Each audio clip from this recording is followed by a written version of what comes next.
This is Masinloc School on the Air in collaboration with Servicium Putorg Radio, DWSP 101.5 News FM. Our teacher broadcaster for this are Teacher Marcos L. Gonzalez of Panglit Elementary School. This is another learning episode in Mathematics 3.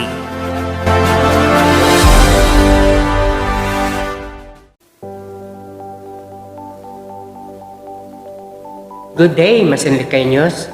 Good day to our beloved learners in grade 3. You're listening to Masinloc School on the Air, Servicium Putorg Radio, DWSP 101.5 News FM. I am Teacher Marcos L. Gonzalez from Panglit Elementary School.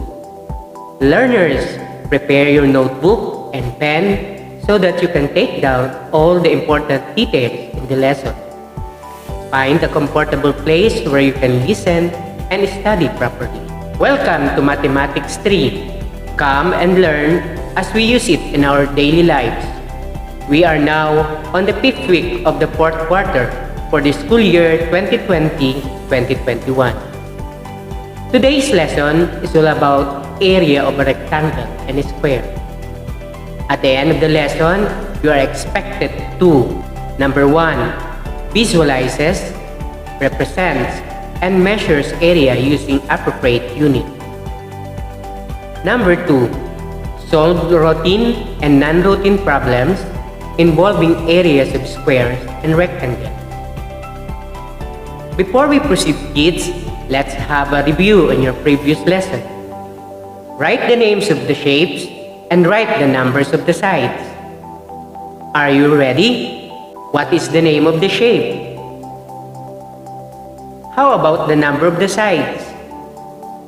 Are you done? What is the answer? Very good. It is square. It has 4 sides. Look at the shape. What is the name of the shape? How about the number of the sides? Are you done? What is the answer? Yes, it is a triangle. It has 3 sides. Count the number of square units in the figure. How many square units? Are you done? Okay. What is your answer? The answer is 12 square units. Look at the figure.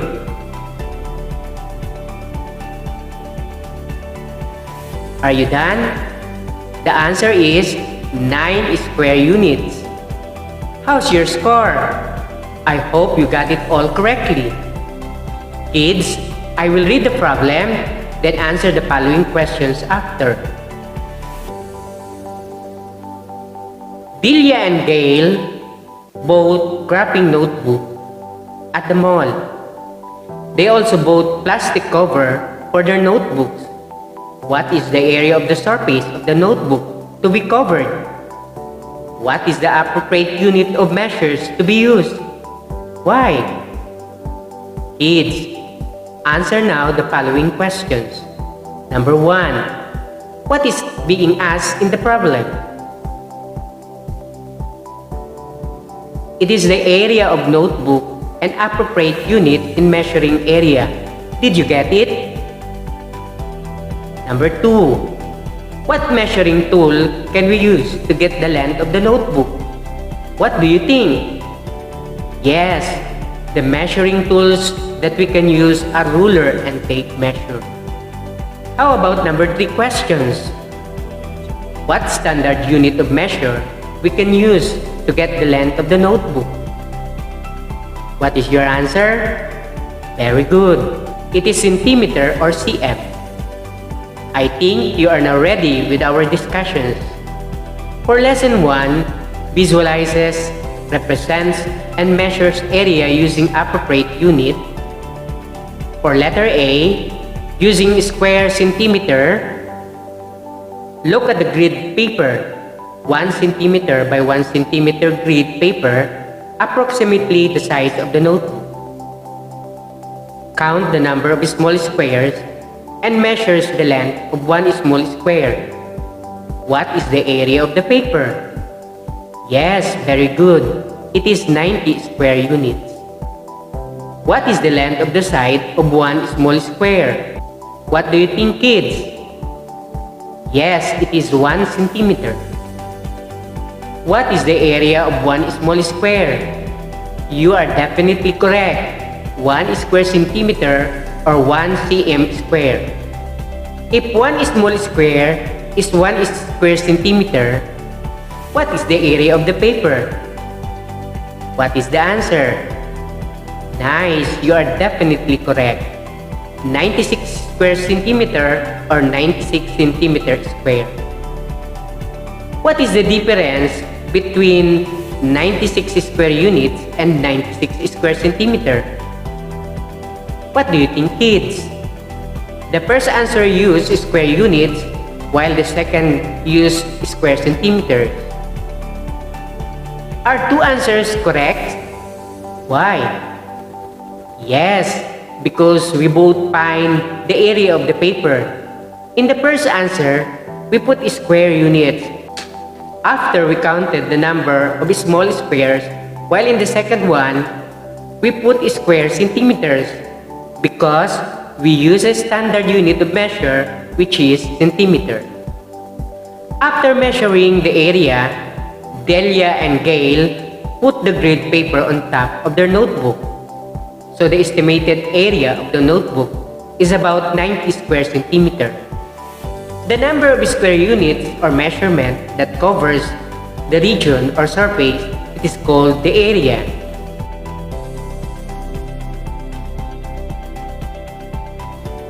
We use square centimeter if the area of an object, space, or figure to be measured is small. For example, book, greeting card, cell phone, and others. Okay, let's proceed. How about using square meter? Look at the illustration. What can you say about the illustration? What is the area of each figure inside the rectangle if a small square is equal to 1 square meter? Count the number of small squares of each figure to get the area. The column is referred to as length and the row is referred to as width. What is the relationship of the length and width of the area? The product of the length and width is equal to the area. How can we get the area of rectangle? This is formula. Area of rectangle equals length times width, or A is equals to length times width. We use the formula to get the area of rectangle if the length of one small square is equal to 1 meter. So the length is 5 meters and the width is 3 meters. What is the area? A is equals to length times width. A is equals to 5 meter times 3 meter. Area is equals to 15 square meter or 15 meter square. For squares, length and width are referred to as sides. How can we get the area of a square? The number of small squares, we can use the formula of a square to get the area. This is the formula. Area of a square is equals side times side. Area is equals to side times side. So in figure A, the measure of one side of a square is 4 meters. Then the area is equals to side times side, or area is equals to side times side. Area is equals to 4 meter times 4 meter. Area is equals to 16 square meter or 16 meter square.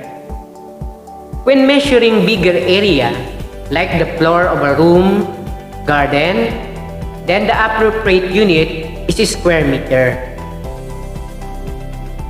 The instrument or measuring tool to be used in getting the area are meter stick, ruler, carpenter's tape measure.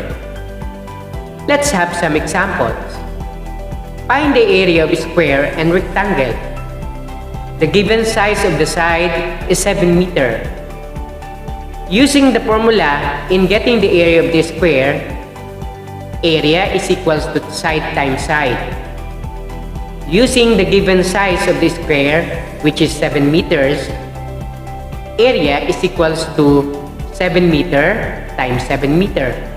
So the answer, area is equals to 49 square meter or 49 meter square. How about finding the area of the rectangle? The given length is 9 centimeter and the width is 6 centimeter.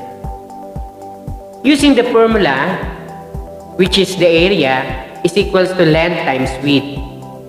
Using the given size or value, A is equals to 9 centimeter times 6 centimeter.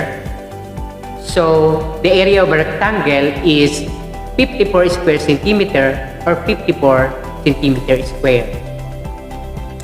I think kids, you are now knowledgeable in finding the area of a square and a rectangle. Now, let's proceed with lesson 2. Solve routine and non-routine problems involving area of a square and rectangle. To solve word problem involving area, we follow the 4 steps. Number 1, understand. Number 2, plan. Number 3, solve. And number 4, look back or review. Remember, to solve problems involving area of rectangle, multiply the length and the width. If the length is unknown, divide the area by the width. If the width is unknown, divide the area by the length. To solve the problems involving the area of a square, multiply the given side by itself. If the side is unknown, think of a number which when multiplied by itself and give the area. Let's have this example. Let me read the problem and answer the questions after. Our room measures 12 meters long and 9 meters wide. Mirel, Henry, and Cheryl help each other to be clean the whole floor. What is the area they clean? What is asked? Yes, the area of the room. What are given? Correct, 12 meters and 9 meters. What is the process to be used? What do you think? Yes, very good. Multiplication. What is the mathematical sentence? 12 meter times 9 meter is equals to n. What is the solution using the formula? Area is equals to length times width. Area is equals to 12 meter times 9 meter. So, the area of the room they clean is 100 square meter. Is the operations correct? Yes. Does the answer make sense? Yes. Is the answer correctly labeled? Yes. How about the non-routine problems? Non-routine problems are more complex than routine problems. Oftentimes, these problems can be solved in multiple ways. It can be solved by drawing a picture or illustrations, using a number line, making a table, guess and check, and other techniques.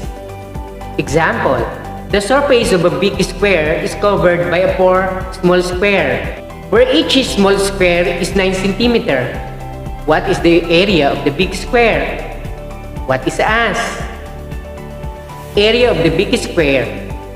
What are given? 4 small square and 9 centimeter. What operations to be used? Multiplication.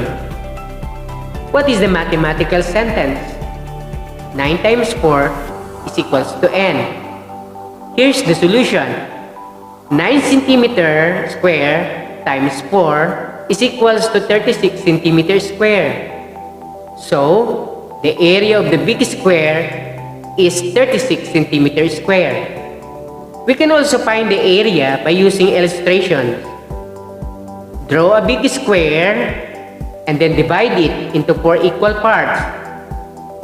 Area is equals to 9 cm times 4 is equals to 36 cm square or 36 square centimeter.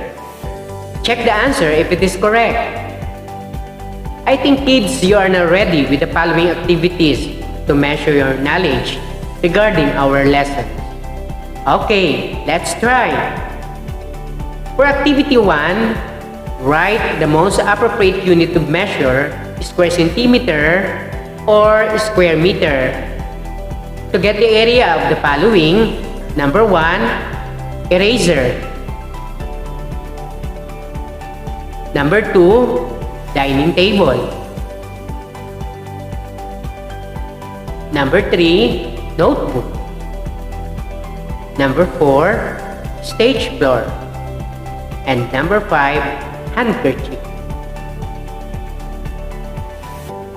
Are you done, kids? Let's check your answers. For number 1, square centimeter. Number 2, square meter. And number 3, square centimeter. And number 4, square meter. And number 5, square centimeter. How's your score? I hope got it all. For activity number 2, complete the chart. Look at the chart and fill up the blanks with correct answers. Let's begin. The figure is rectangle A. The length is 6 meter.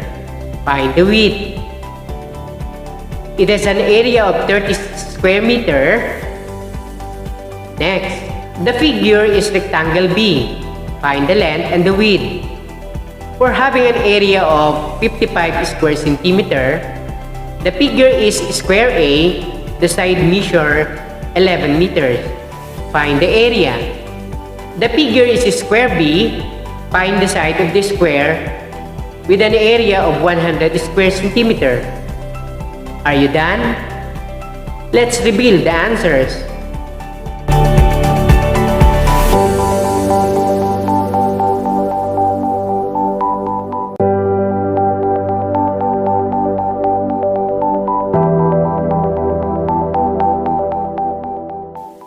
For your assessment, read the questions below and encircle the letter of the correct answer.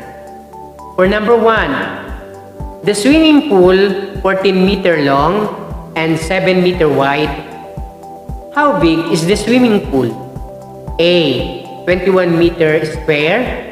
B. 98 meter square. C. 64 meter square. And D. 108 meters square. The answer is letter B. Now let's have number 2. What is the area of the handkerchief with an area of 30 centimeter? A. 600 square centimeter. B. 900 square centimeter. C. 300 square centimeter. And D. 120 square centimeter.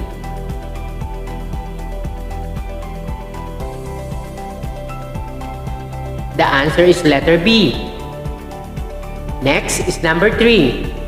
Find the area of the figure. The choices are A. 24 square meter. B. 21 square meter. C. 16 square meter. And D. 11 square meter. The answer is letter C. For number 4, how many square units are in the figure? The choices are A. 2 square units. B. 10 square units. C. 5 square units. And D. 12 square units. The answer is letter B. For number 5, Mr. Gomez has a square vegetable garden with each side measuring 7 meters. If you add 4 more meters to any two opposite sides, what will be the new area of the garden? The choices are A. 121 square meter, B. 11 square meter, C. 77 square meter, and D. 44 square meter. The answer is letter C. That's all about the area of a rectangle and a square. To our dear parents and guardians, thank you for your support and help to our beloved learners. We are open for your questions regarding our lessons. Just send a message to us through our cell phone numbers. Once again, I am Teacher Marcos Gonzalez, your on-air teacher from Panglit Elementary School. Thank you and God bless.